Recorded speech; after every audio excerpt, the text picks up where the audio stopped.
کا وقت ہوا تو سوچنے لگا کہ حضرت نے فرمایا تھا کہ عشاء کی نماز پڑھے بغیر ویسے ہی سو جانا، لیکن فرض تو آخر فرض ہے، چلو میں فرض پڑھ کر سنت چھوڑ کر سو جاؤں گا اور بعد میں پڑھ لوں گا۔ لہٰذا وہ فرض پڑھ کر سو گیا۔ رات کو خواب میں نبی علیہ السلام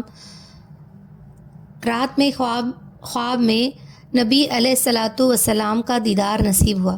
آپ صلی اللہ علیہ وسلم نے فرمایا، تم نے فرض تو پڑھ لیے مگر سنتیں کیوں نہ پڑھی؟ اس کے بعد اس کی آنکھ کھل گئی۔ صبح آ کر اس نے حاجی صاحب رحمۃ اللہ کو بتایا۔ حاجی صاحب رحمۃ اللہ نے فرمایا، او اللہ کے بندے، تو نے اتنے سال نمازیں پڑھتے ہوئے گزار دیے، بھلا اللہ تعالیٰ تیری نماز قضا ہونے دیتے؟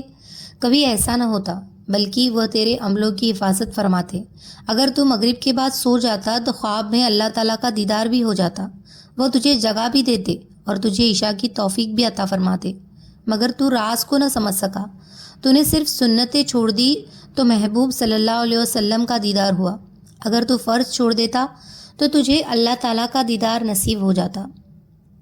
جی ڈھونڈتا ہے پھر وہی فرصت کے رات دن، بیٹھے رہے تصور جانے کیے ہوئے۔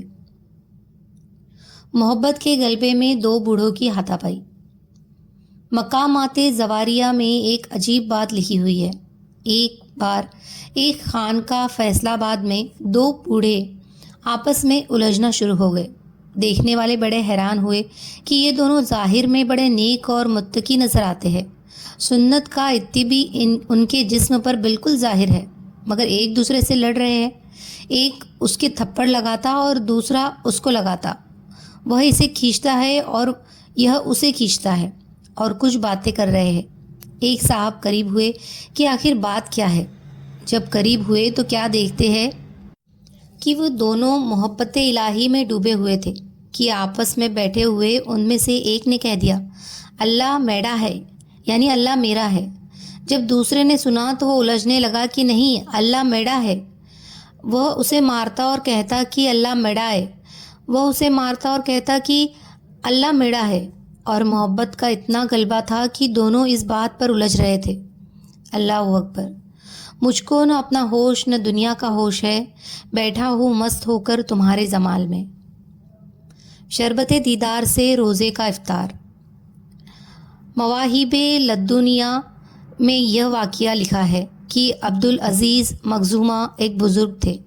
انہوں نے دعا مانگی تھی کہ اے اللہ، جنگ یمامہ کے لیے جا رہا ہوں، اب اس جنگ میں میرے ہر حصے پر زخم آئے۔ یہ دعا مانگی اور واقعی میں ایسا ہی ہوا کہ وہ گھمسان کے رن میں ایسے گر گئے کہ ان کے جسم کے ہر عضو پر زخم آئے۔ جب زخمی حالت میں تھے اور روح پرواز کرنے کے قریب تھی، ایک مسلمان قریب ہوا تو اس مسلمان نے کہا، کیا میں آپ کو پانی پلا دوں؟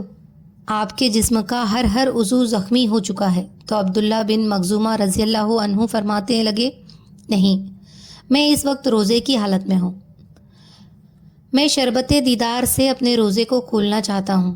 ایسی بھی محبت ہوتی ہے۔ اللہ اکبر! اللہ تعالیٰ محبت کا تھوڑا سا نشہ ہمیں بھی عطا فرما دے، پھر ہمیں عبادتوں کے اندر سکون نصیب ہو جائے گا۔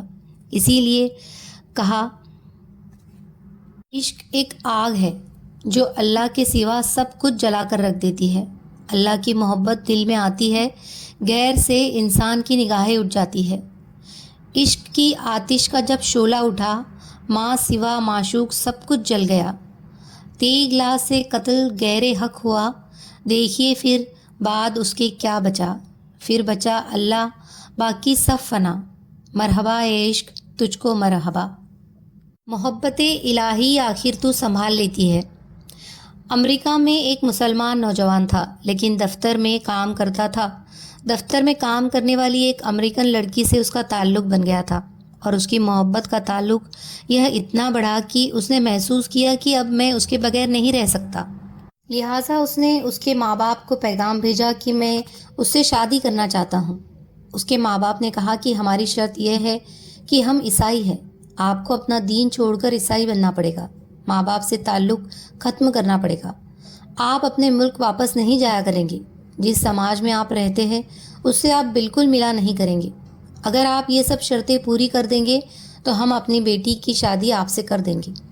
یہ اپنے جذبات میں اتنا دبا ہوا تھا کہ اس اللہ کے بندے نے ساری شرطیں قبول کر لی۔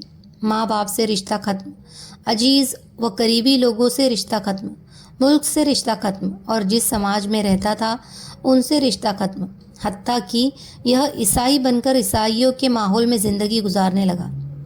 اس نے اپنی شادی کر لی۔ مسلمان بڑے پریشان، کبھی کبھی وہ اس کو تلاش کرنے کی کوشش کرتے، مگر یہ ان سے ملنے سے بھی گھبرایا کرتا تھا۔ کبھی کہیں سے کسی کو دیکھ بھی لیتا تو دور سے کترا جاتا تھا۔ لوگ آخر تھک گئے۔ کسی نے کہا کہ اس کے دل پر مہر لگ گئی ہے، کسی نے کہا یہ اسلام سے پھر گیا ہے، کسی نے کہا کہ اس نے جہنم خرید لی، کسی نے کہا اس نے بڑا مہنگا سودا خریدا۔ ہر ایک کی اپنی اپنی باتیں تھیں۔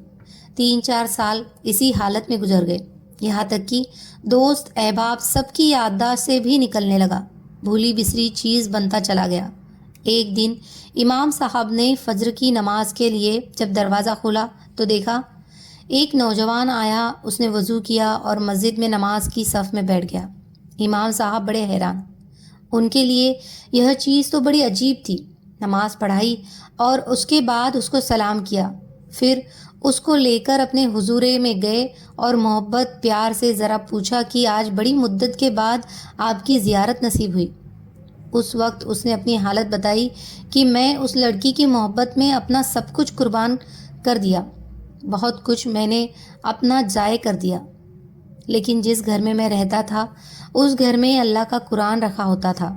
میں جب کبھی آتا جاتا اور اس پر میری نظر پڑتی تو میں اپنے دل میں سوچتا کہ یہ میرے مولا کا کلام ہے، یہ میرے اللہ کا قرآن ہے اور میرے گھر میں موجود ہے۔ میں اپنے نفس کو ملامت کرتا، اعمال تو میرے برے تھے، لیکن دل میں مجھے کہا کرتا تھا کہ نہیں، جس کا میں نے کلمہ پڑھا میں اس سے محبت کرتا ضرور ہوں، اس کی نشانی میں نے اپنے گھر میں رکھی ضرور ہے۔ اسی طرح کئی سال گزر گئے۔ ایک دن میں آیا اور عادت کے موافق میں نے گزرتے ہوئے اس جگہ پر نظر ڈالی۔ مجھے قرآن نظر نہ آیا۔ میں نے بیوی سے پوچھا کہ یہاں ایک کتاب ہوا کرتی تھی، وہ کہاں ہے؟ اس نے کہا میں نے گھر کی صفائی کی تھی، اس میں غیر ضروری چیزوں کو میں نے پھینک دیا۔ اس نے کہا کہ اس کتاب کو بھی؟ اس نے کہا ہاں۔ یہ وہاں سے واپس گیا اور کوڑا پھینکنے کی جگہ سے اس کتاب کو اٹھا کر لے آیا۔ جب لڑکی نے دیکھا کہ یہ بہت زیادہ اس کتاب کا احساس کر رہا ہے تو وہ بھی احساس کرنے لگی کہ آخر وجہ کیا ہے۔ اس نے کہا بس میں اس کتاب کو رکھنا چاہتا ہوں۔ اس لڑکی نے جب دیکھا کہ یہ تو عربی میں ہے، اس نے کہا ہاں، کوئی نہ کوئی تعلق اس کا اسلام سے ہے۔ تو اس نے کہا دیکھو، اس گھر میں یا تو یہ کتاب رہے گی یا پھر میں رہوں گی، تمہیں اس میں سے کسی ایک کے بارے میں فیصلہ کرنا ہوگا۔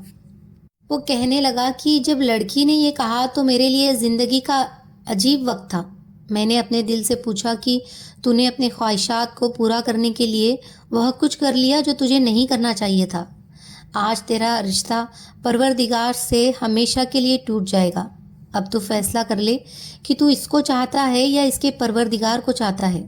جب میں نے دل میں یہ سوچا تو دل نے یہ آواز دی کہ نہیں، میں اپنے مولا سے کبھی بھی نہیں کٹنا چاہتا۔ میں نے لڑکی کو طلاق دے دی۔ اب میں نے دوبارہ کلمہ پڑھا اور اب میں ہمیشہ کے لیے پکا مسلمان بن چکا ہوں۔ سوچئے، اتنے غافل مسلمان کے دل میں بھی اللہ رب العزت کی محبت کا بیج موجود ہوتا ہے۔ دنیا کی محفلوں سے اکتا گیا ہوں یا رب، کیا لطف انجمن کا جب دل ہی بجھ گیا ہو۔ محبت الہی کے کیسے قیدی ہو۔ حسن بصری رحمۃ اللہ فرماتے ہیں کہ مجھے 4 واقعات زندگی میں بڑے عجیب لگے۔ لوگوں نے پوچھا حضرت وہ کون سے؟ کہنے لگے ایک نوجوان کے ہاتھ میں چراغ تھا، تو میں نے نوجوان سے سوال کیا کہ یہ روشنی کہاں سے آئی؟ تو جیسے ہی میں نے یہ پوچھا کہ یہ روشنی کہاں سے آئی، اس نے پھونک مار کر چراغ بجھایا اور کہنے لگا حضرت جہاں چلی گئی وہیں سے آئی تھی۔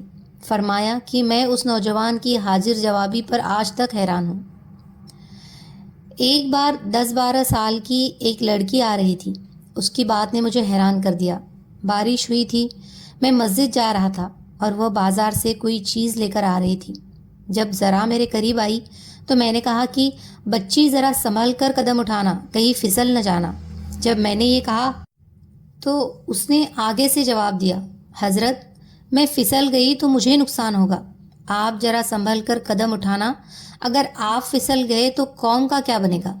کہنے لگے، اس لڑکی کی بات مجھے آج تک یاد ہے، اس لڑکی نے کہا تھا کہ آپ سنبھل کر قدم اٹھانا، اگر آپ پھسل گئے تو قوم کا کیا بنے گا؟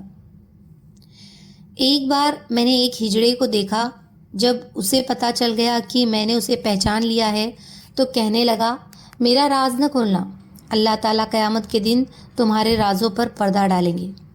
ایک آدمی نماز پڑھ رہا تھا، اس کے سامنے سے ایک عورت روتی ہوئی کھلے چہرے کھلے سر کے ساتھ آگے سے گزری۔ اس نے سلام پھیرا تو اس عورت پر بڑا ناراض ہوا کہ میں نماز پڑھ رہا تھا، تجھے شرم نہیں آئی؟ دھیان نہیں، ننگے سر کھلے چہرے کے ساتھ میرے سامنے سے گزر گئی۔ عورت نے پہلے تو معافی مانگی اور پھر معافی مانگ کر کہنے لگی، دیکھو میرے میاں نے مجھے طلاق دے دی اور میں اس وقت غمزدہ تھی، مجھے پتہ نہ چلا کہ آپ نماز پڑھ رہے ہیں یا نہیں، میں اس حالت میں آپ کے سامنے سے گزر گئی، مگر حیران اس بات پر ہوں کہ تم اللہ کی محبت میں کیسے گرفتار ہو کہ کھڑے ہو پروردگار کے سامنے اور دیکھ میرا چہرہ رہے ہو۔ حسن بصری رحمۃ اللہ فرماتے ہیں کہ اس عورت کی یہ بات مجھے آج تک یاد ہے، اور واقعی ہماری نماز کا یہی حال ہے۔ نیچے کی منزل پر اگر نماز پڑھ رہے ہو اور اوپر کی منزل میں کوئی ہمارا نام لے لے تو ہمیں نماز میں پتہ چل جاتا ہے کہ ہمارا نام پکارا گیا ہے۔ ہماری نماز کی توجہ کا یہ عالم ہونا چاہیے تھا۔ اللہ وہ دل دے جو تیرے عشق کا گھر ہو، دائمی رحمت کی تیری اس پر نظر ہو، دل دے کہ تیرے عشق میں یہ حال ہو جس کا محشر کا گر شور ہو تو بھی خبر نہ ہو۔ عشق و محبت کی دکان کدھر کو ہے؟ مولانا محمد علی منگیری رحمۃ اللہ نے حضرت شاہ فضل الرحمان گنج مراد آبادی رحمۃ اللہ کی صحبت میں جانا شروع کر دیا۔ یہ ذرا عقل مند تھے۔ ایک بار حضرت شاہ صاحب رحمۃ اللہ نے بڑے رازدارانہ لہجے میں پوچھا کہ محمد علی، کیا تم نے کبھی عشق کی دکان دیکھی ہے؟ انہوں نے تھوڑی دیر سوچا، پھر کہنے لگے کہ جی حضرت، میں نے عشق کی 2 دکانیں دیکھی ہیں، ایک شاہ آفاق رحمۃ اللہ کی اور دوسری شاہ عبداللہ کی۔ غلام علی دہلوی رحمۃ اللہ جو نقش بندی سلسلے کے شیخ ہے اور حضرت مجدد الفسانی رحمۃ اللہ کے اولاد میں سے ہے، دکانوں سے مراد خانقاہیں ہے، کیونکہ عشق الہی کا سودا اللہ والوں کی خانقاہوں سے ملتا ہے۔ نگاہ ولی میں وہ تاثر دیکھی، بدلتی ہزاروں کی تقدیر دیکھی۔ محبت کی حقیقت ان سے پوچھے۔ امام مالک رحمۃ اللہ کے سامنے محبت کا لفظ آیا تو فرمایا کہ اگر اس کے لفظی مطلب پوچھنا ہو تو ہم بھی بتا دیں گے۔ 6 اقسام میں سے کون سا لفظ ہے؟ 7 اقسام میں سے کون سا لفظ ہے؟ باب اس کا کون سا ہے؟ یہ تو ہم بھی بتا دیں گے، لیکن اس کی حقیقت پوچھنی ہو تو تمہیں فلاں شیخ کے پاس جانا ہوگا، وہ تمہیں اس کی حقیقت سمجھائیں گے۔ اسی طرح امت کے علماء وقت کے مشائخ کے ساتھ رابطہ رکھے۔ جدھر مولا ادھر شاہ دولہ۔ ایک بزرگ گزرے ہے شاہ دولہ، ان کی بستی کے قریب ایک بند بندھا ہوا تھا۔ سیلاب آتا تو بستی ڈوبنے کا خطرہ ہوتا، اسی لیے لوگوں نے بند باندھ دیا۔ ایک بار پانی بہت زیادہ آ گیا اور ایک جگہ ڈر ہوا کہ کہیں بند ٹوٹ نہ جائے، لہٰذا لوگ ان کے پاس گئے کہ جی دعا کرے کہ کہیں بند ٹوٹ نہ جائے۔ وہ اپنا کدال لے کر آئے اور اس جگہ کو دیکھا جہاں سے ٹوٹنے کا خطرہ تھا اور اس کو کھودنا شروع کر دیا۔ لوگ حیران کہ حضرت ہم تو آپ کو اس لیے لائے ہیں کہ بند ٹوٹے نہیں، آپ الٹا کھود رہے ہیں۔ کہنے لگے، جدھر مولا ادھر شاہ دولہ، اگر میرے رب کو توڑنا منظور ہے تو میں خود ہی کیوں نہ توڑ دوں۔ ان کی یہ عزیزی اللہ کو پسند آ گئی اور پانی گھٹنا شروع ہو گیا۔ سیلاب جہاں سے آیا تھا وہی واپس ہو گیا۔ اللہ والے سراپا تسلیم و رضا ہوتے ہیں۔ تیرا غم بھی مجھ کو عزیز ہے کہ وہ تیری دی ہوئی چیز ہے۔